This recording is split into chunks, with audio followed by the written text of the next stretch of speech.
Okay, so this is the outline of this presentation. I will first introduce the problem and state the main result regarding this problem. Second part of this talk, I will list out some prior attempts on this problem, and in the last part of this talk, I will sketch the proof of the main result. Okay, that's the setup. So this tensor space work on is the tensor product of R copies of the Euclidean space RD. And it's a vector space consisting of linear combinations of these kinds of tensors. So in this vector space, there's a canonical inner product, which is defined like this. If you want to take inner product of these two, just take the products of the inner products. Okay. And for every given element of this tensor space, which is a linear combination of these, the injective norm of that element is defined to be the supremum of the inner product of that element Z with x1 tensor all the way to xr and takes suprema over all the x1 to xr in the ball. Okay. What? Okay, and when r equal to 2, the tensor space can be identified as the space of all d by d matrices. And the injective norm is inner product of Z with x1 tensor x2 with x1, x2 in the ball, and that's exactly the operator norm of that matrix. So when R equal to 2, injective norm is operator norm, so the notion of injective norm can be viewed as an extension of the notion of operator norm of matrix, but extended to the context of tensors. All right. Okay, so this is the main problem I'm going to study in this presentation. And find a good estimate for the injective norm of a given tensor, random tensor with independent entries with mean 0. So here we only assume that the entries are independent but not IID. So it can be very inhomogeneous. So for example, it could be that most of the entries are 0, and it's only a very small minority of the entries are, let's say, IID Rademacher, let's say. So in this case, with such a random sparse tensor, how are we going to get a good estimate for the injective norm? So that's the main problem. Okay, so first I study the case when R equal to 2. So we have a random matrix, R equal to 2, random matrix with independent entries, and we want to find the operator norm, the spectral norm of a random matrix with independent entries. And as I said, it's only independent but not IID, so it could be very sparse. And can we still find a good estimate for the operator norm of such a random matrix? It could be very sparse. Okay, so let's first look at some obvious lower bounds. The operator norm is always at least the Euclidean norm of any row of that matrix. So if you take the I1th row of Z and then take the Euclidean norm, that's what you get. And it's true for every row I1, so that's true. The operator norm is also greater than or equal to the norm of every column of Z. And so if you take the I2th column of Z and take the norm of that, that's what you get. And it's true for any column I2, so it's greater than or equal to this. Okay? And this is true for a deterministic matrix Z, and we can, for a random matrix, we can just take expectation on both sides. And if we take expectation on both sides, because expectation of maximum is greater than or equal to maximum of expectation, you can put the expectation inside. Okay, so these lower bounds can be easily computed because As long as you know the variance of each entry of Z, you can compute this. You can also compute this. So these are very computable lower bounds. All right, another one is operator norm is, of course, at least the absolute value of every entry of that matrix. And we take the expectation this time we keep it outside the max. Here we put it inside the max. Okay, so we have 3 lower bounds.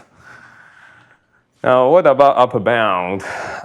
It turns out that in some sense, more or less, these lower bounds in many cases characterize the operator norm. That's the upper bound.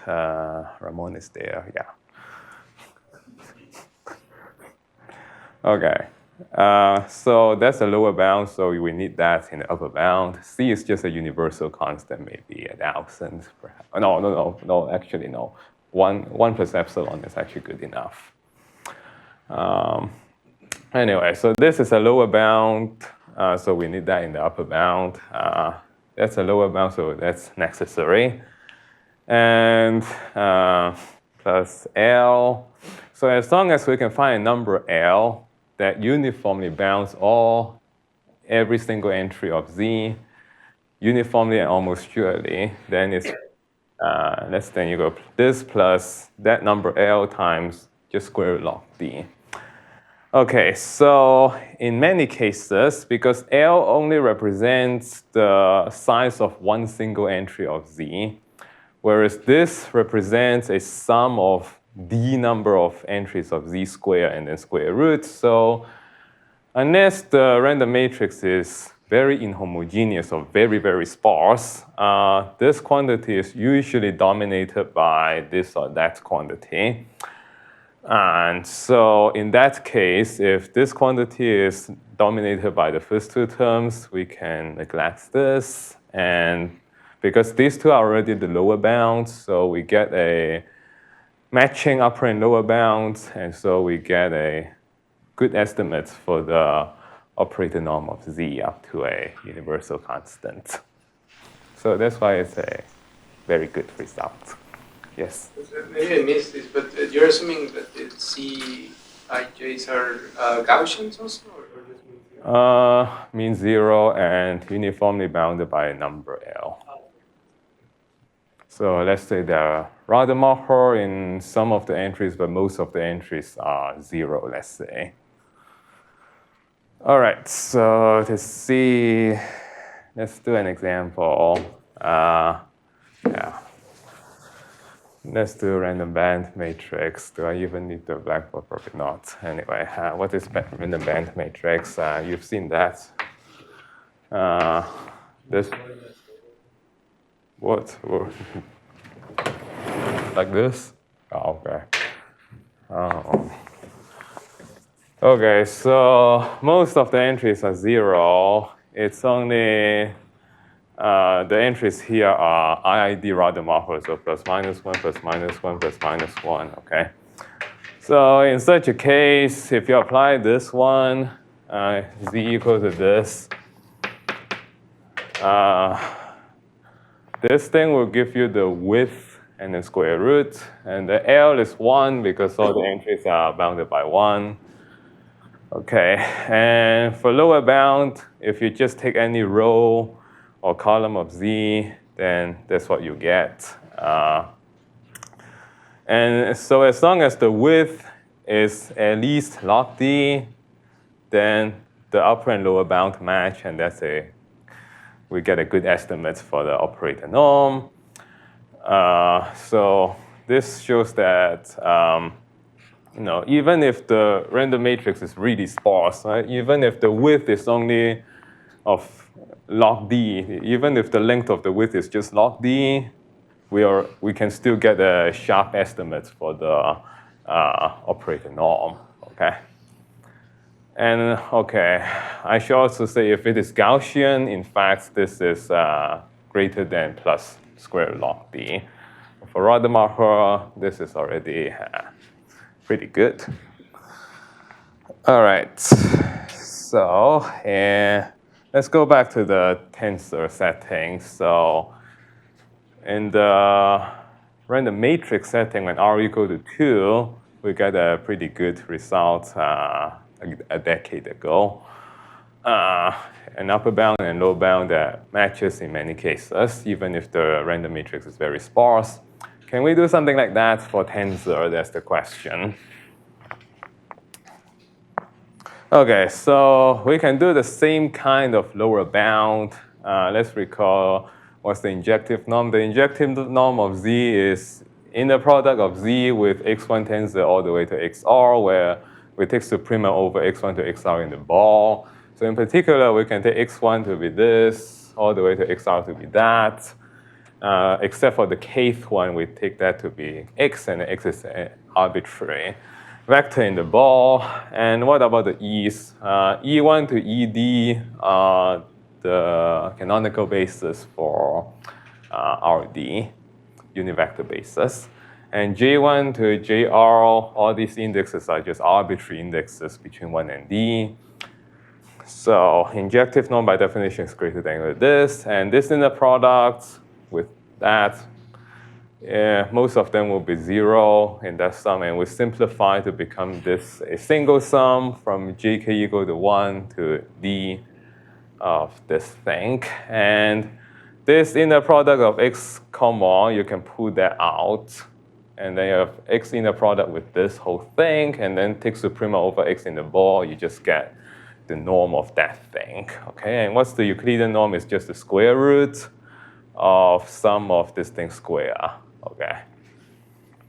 All right. Now that's true for any tensor Z.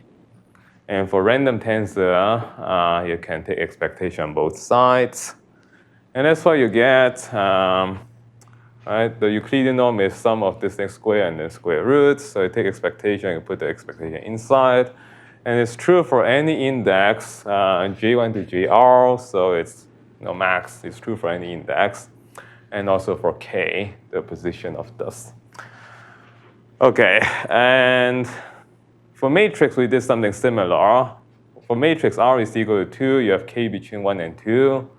And when K equal to 1, that gives you all the rows. When K equal to 2, that gives you all the columns. We did something like that for matrix. Okay, so for tensor, we have this lower bound. And this is also quite computable as long as you know the variance of each entry of Z.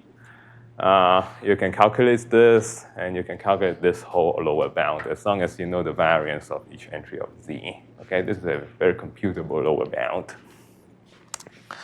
All right, the other one is, of course, the injective norm of any random tensor or any tensor is at least the maximum of every entry of that tensor, but we keep the expectation outside the max. All right, what about upper bound? And that's the main result of this presentation. Okay, so the main result is that we can prove some kind of results by Alfonso and Ramon for tensor, except we have log d squared this time. But overall, it's the same kind of result. We have this type of lower bound, and we have upper bound. The first term is same as the lower bound. And as long as we can find number L that bounds every single entry of Z uniformly and almost surely, we can add log d squared times L. Okay. And just like for matrix, because L only represents the size of one single entry of Z, whereas this term represents the sum of D number of entries of Z square and then square roots. So unless the random tensor is too sparse or very inhomogeneous, usually this is dominated by that because this represents one term, that represents the number of terms. And in that case, if this is dominated by that, we can neglect this, and the upper and lower bound will match up to a constant that depends on R. And even that constant is polynomial dependence on R. I think it's something like R square. Okay. All right. Yes. So, I mean, in the R equals 2 case, we had the sum over the different choices of k. Yeah, Take the so max. k between 1 and 2, k equal to 1 gives you all the rows, k equal to 2 gives you all the columns. But you had this, you were summing over those. Yeah, Taking max, does that? yeah, max, sum become max, up to constant is the same thing, right? Okay, so this gives you doesn't improve the result when R equals 2, for example. It doesn't, it could get worse because R equal to, they have the square log d and I have log d square, but the first term is the same thing. You have an optimal constant in the first term. Oh yeah, you have the optimal constant, yeah.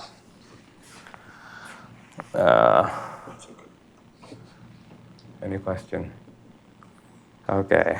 So is the dependence on R optimal for this? No, I think the optimal dependence is square root R log R, and I get something like R squared, I think.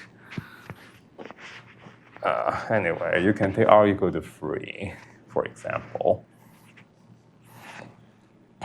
All right. Okay, so yeah, let's compare. When R equal to 2, yeah, k between 1 and 2. K equal to 1, you get this. K equal to 2, you get that. Now, of course, this is max, this is sum, but sum and max are the same thing up to a constant. And I should also say they got the sharp constant. I didn't get the sharp constant. This is square log d, and this is log d squared. Yeah, these are the two main deficiencies of this result. Square log d becomes log d squared, and they have the sharp constant. I don't have the sharp constant. But even though this is a worst exponent of the log d, this is on the second term. So most of the time, not most of the time perhaps, but many cases, the last term is usually dominated by the first two terms. And so in that case, it doesn't really matter. What this will mean is that when you apply to a matrix, for example, that one only requires the width to be at least log d to have a sharp estimate. This will require maybe log d squared or log d power 4 to have a sharp estimate. That's what a worst exponent means. So I think you just mentioned it. So when R is equal to 2, we know that the constant c there is sharp, and it's not equal to 1. It's 1 plus epsilon, but then you have a 5 over square root log epsilon, I think. What's epsilon? You can take epsilon to be arbitrarily small. But I don't have that for this one.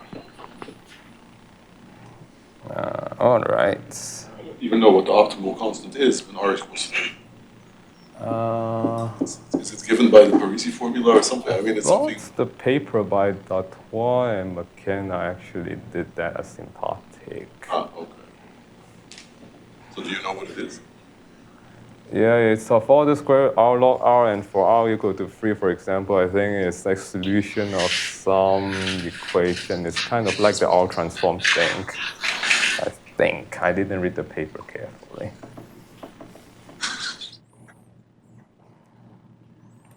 All right, so let me talk about some prior attempts. Okay, so attempt 0. The most natural thing to do when we approach this type of problem in the context of random matrix is to use the moment method. Because if you have a symmetric d by d matrix and you take operator norm, it's always bounded below by the normalized trace of x to the power 2p and then the whole thing power 1 over 2p, and then bounded above by the same thing, but you have to multiply by d to the power 1 over 2p. And if you take p to be log d, it doesn't have to be really large, just log d, then this will be of constant order constant. And then they will have the same order. And if you take p to be a very big constant times log d, then this will be very close to 1, and then you get a good approximation for the operator norm. Okay, what about for tensor? Does this mechanism that's commonly used for estimating the operator norm of random matrix work for tensor? as far as I know, is not extendable to tensors, this type of technique in general, because one of the obstruction is, suppose we can do this for tensor. On the one side, the injective norm, unlike the operator norm, you can compute that in polynomial time. Injective norm in general cannot be computed in polynomial time. But on the other side, if you can find some way to make sense of the moments method for tensor. Moments method, what is this thing? Is x multiplied by itself 2p times, and each multiplication you can be done in polynomial time. So if you do it 2p times, it can still be done in polynomial time. If you can do that for tensor, the moments method, on this side it will be computable in polynomial time, but on the other side it's NP hard, and that's one of the obstruction why this technique doesn't work for tensors. Okay, so, and I should say the original proof by Alfonso and Ramon uses the moments method, so that is hopeless.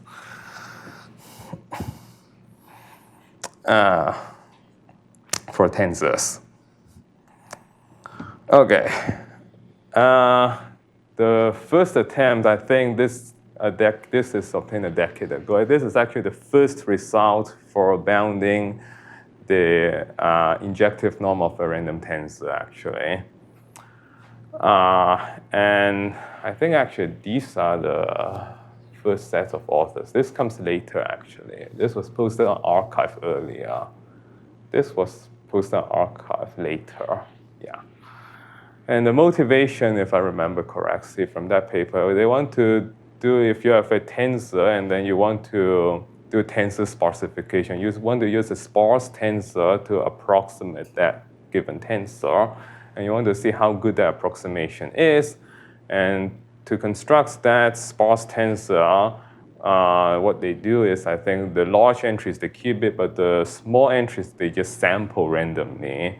And so you get a random tensor with independent entries, and you want to see, you want to bound the injective norm of that random tensor. So that's the motivation in that paper. And obviously, because the original tensor, not all the entries are the same magnitude. So if you do that sampling, then you will get a sparse tensor. Okay, so what they got is if you can bound all the entries by number L, then the injective norm is bounded by constant depending on R times L times square root D.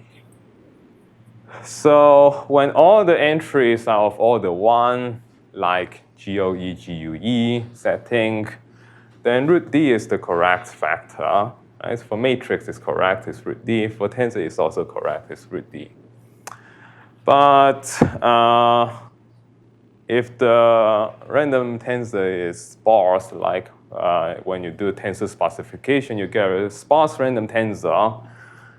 This is actually not as sharp. It's considered satisfactory in that paper, but not as sharp bound for the injective norm. That's because, if you have something sparse, the estimate should take into account the sparsity. And how do we take into account? We do this, right? If you have sparse tensor, most of this will be 0. It's only a very small minority. This will be of order 1. Most of these will be 0. But this doesn't take into account the sparsity. You just use a flat number root D for everything. And it doesn't take into account the sparsity. Just the L, no sparsity taken into account. And that's why it's not sharp. You just use a flat number root D for everything. Right. For example, if you have a band matrix, you should take into account the width of the band. This one, when R equal to 2, for example, you don't. You just take into account the dimension, and everything is bounded by 1, so root D. But you should take into account the width of the band, for example, if you want to get a sharp estimate. But at least this is the first result in this field. Okay. Another attempt is this. let's first talk about the random matrix setting. If you have a random matrix with independent entries, and this result was a decade before the one by Alfonso and Ramon, Latala obtained this result. The first two terms are the same. I hope you still remember seeing this. But this last term is not very good. Why is it not good? So for example, you have a random band matrix like this. The first two terms, let's say the width of the band is, let's say, S. The first two terms will give you root S, and next term is also root S. But the last term is what? Well, this is going to be 1 on the band, 0 outside the band. So some of this is either 0, 1, 1 on the band, 0 outside the band. So this is just counting how many entries there are on the band. And how many entries are there? Well, except for the corners, each row has S number of entries, and there are D number of rows. So up to a constant is D times S. D number of rows, and each row has S number of entries on the band. Now, of course, the corner, you have to be more careful, but if you do this estimate up to a constant, doesn't matter. D times S and then power 1/4. And you can view this thing as the geometric average between root D and root S, okay? All right, so this is still better than the one before. In the previous slide, if you do this, when R equal 2, just give you a root D. At least this takes into account the width of the band, but not the optimal one. Is geometric average between root D and root S. And the truly optimal one would be something like root S plus square root log D, something like that. That is more like the optimal estimate. This is better than the previous one, but not the optimal one. But at least it's dimension free. There's not even a log D factor. Even though it's not sharp when it is sparse, better than the last one, but still not sharp. But the most important thing in terms of tensor is that the proof does not use moment method, no spectral decomposition. And so it has the potential to be extended to the context of tensor. That's the most important thing. Okay, and indeed, 3 months ago, Alfonso and his co-authors 3 months ago obtained a version of this for tensors. Okay, and of course, as you can expect, even for matrix, it's not sharp, and for tensor, of course, not sharp, but it's still better than the previous result. And yes, indeed, that takes a long time. You see, this is a decade ago. This is only 3 months ago. And in between, there's not that much progress, very little progress. Okay, another one is, let's focus on the case of Bernoulli entries. They're independent, but independent Bernoulli. Let's just focus on Bernoulli because the motivation was the Erdos-Renyi hypergraph. Okay, so they got this estimate, and then I got this estimate. So if you compare this to that, you see each of the Bernoulli is 1 with probability this thing, 0 with probability 1 minus that. Okay, that's Bernoulli. And this is always less than equal to the max, and this is less than a P max, and this is less than a D times P max, and this whole thing is square root D times P max. And the lower bound is also true. This is greater than equal to something like this. Okay. The difference is that this one, they have multiplicative factor, I have additive factor.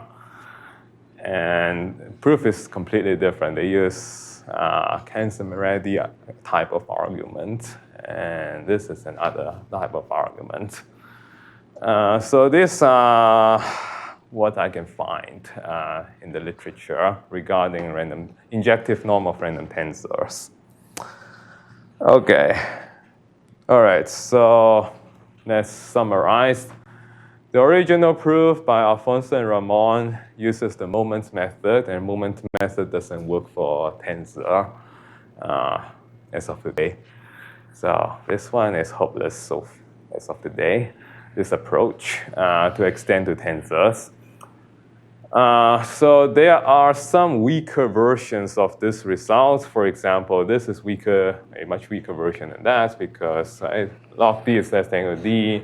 This is less than equal to L squared, L times root d. So if you just want a much weaker version, you can extend that because the proof of this just uses some basic concentration bound. If you want this, because the proof only uses purely geometric function analysis technique, and indeed this can be extended to tensors. And for the Erdo-Schrödinger hypergraph, in the Bernoulli case, the homogeneous, that is for the homogeneous one, all the PI1 to IR are the same. We have some version of that for tensor and with a multiplicative factor of this thing using combinatorial arguments. So these are what I can collect from the literature. Okay, so this is the second part of this presentation.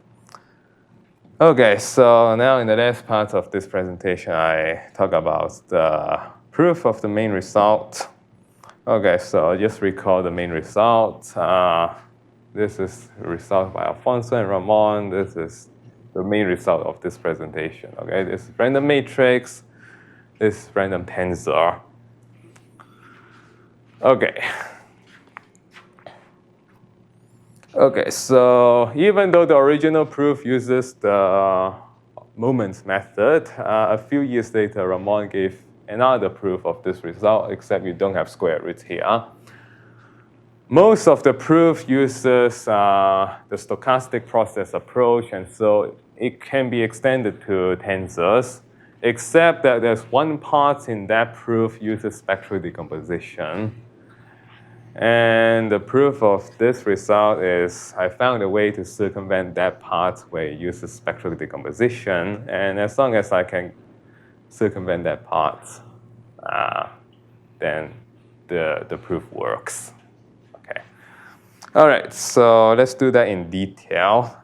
In fact, I should say probably at the beginning, what Alfonso and Ramon actually proved was they first prove it in the Gaussian setting, and as long as you can prove it for Gaussian, you can use symmetrization to prove it for general independence entries. So for Gaussian, you have G of I1, I2, the IID Gaussian times an arbitrary number, a fixed number, B of I1, I2. So you have random matrix with Gaussian, independent Gaussian entries, but not IID because the B of I1, I2 are not all the same. And they have this bound, and if you can prove it for Gaussian, you can prove it for general independence entries. Okay, and the proof by Ramon is the following. You can view the operator norm as a supremum of a Gaussian process. That's the Gaussian process. And how do we bound the supremum of a Gaussian process? There's a whole theory to bound the supremum of a Gaussian process. And the supremum of Gaussian process is characterized by the induced metric of the Gaussian process, and square roots of this quantity is the induced metric. So the way to do it is dominate the induced metric of this Gaussian process by the induced metric of another Gaussian process plus a second term. Okay. And then bound the second term by square root of, bound the second term by the induced metric of some Gaussian process, square root of the second term maybe. And then you combine these two, okay? Make them independent, and then you can combine. And then once we have the induced metric of a Gaussian process bounded by induced metric of another Gaussian process, Snepin-Furnik tells us that the expected supremum of this one will be less than equal to expected supremum of that one. But we can bound this supremum, and that's how the proof goes by Ramon. Okay. Okay, what about in the context of tensor? the first step we can extend to tensor. Second step, kind of extendable to tensor. The third term, however, in Ramon's paper, to bound the second term by the induced metric of a Gaussian process. That Gaussian process, to construct that Gaussian process, it involves a Gaussian vector with covariance B minus, where B minus is this thing. So that's the variance profile of that original random matrix. You want to write that in spectral decomposition, the positive semi-definite parts, negative semi-definite parts. So same eigenvector, but if the eigenvalue is positive, you put that here. If it's negative, you put that here. Just like, if you have a function, you can have f plus and f minus. So with respect to the spectral decomposition, you can split into positive and negative parts. Okay, but for tensor, how do we do that spectral decomposition? And even if you can do that, what does it mean by a Gaussian vector with covariance being a given tensor? What does that even mean? So we cannot do that for tensor. So what to do? If this one fails, this one will also fail. And so the way to do it is skip the third and fourth step, go straight to the fifth step. But as you can see in the fifth step, there is a U, but we want to avoid the U. The U doesn't make sense for tensor. So how do you make sense of this? We have to modify the fifth one. So skip the third and fourth, go straight to fifth, but we have to modify this. So first derive a modified Snape-Infernich. Instead of that U, we use a Dudley entropy integral to bound that. And of course, with the Dudley entropy integral, we need to bound the covering number of that metric. And to bound the covering number of that metric, I use the Maurice arguments to bound this, the Maurice empirical method to bound this. So we need one more step to bound the covering number. And as long as you can do that, that's how it completes the proof. All right. And yeah, so for Gaussian tensor, we get Gaussian process, and that's what I get. And after applying symmetrization, that's the main result, and that's it for this talk.